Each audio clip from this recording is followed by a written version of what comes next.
شبوا العود الأزرق بالمطايب،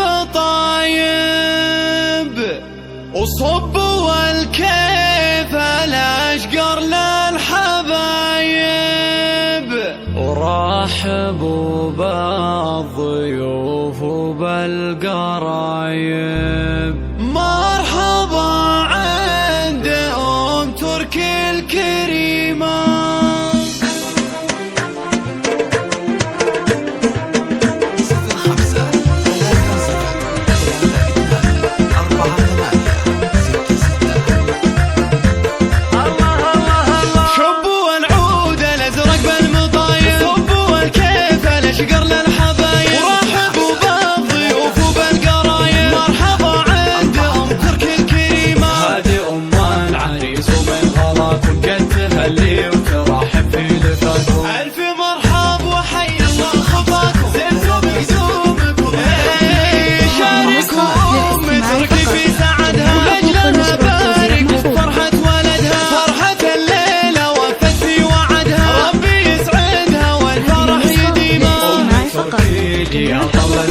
لكنها بانحة في المرة عريبة، زينها غير وطلتها رهيبة، والجمال الطبيعي فيها الله. شيخة الغيد بنت العز كله، قدرها غالي وعلي محله، صيتها بالكرم ما حد يمله، بنت الأجواد والروس العظيمة. والف مبروك يا تركي بزواجك، والله يديم فرحك وابتهاجك، حي طريق مع فلة حجاجك، جعل في دنياك غيمة. عشت يا تركي يا رمز الرجولة، يلي قدرك رفيع ومن يطوله، من بني خالد المجد وصوله، هم هل العز تالية وقديمة. شبوا العود الأزرق بالمطايب، صبوا الكيف الأشقر للحبايب، ورحبوا بالضيوف وبالقرايب. مرحبا عند أم تركي الكريمة، هذه أم العريس ومن غلاكم قد تهلي وترحب في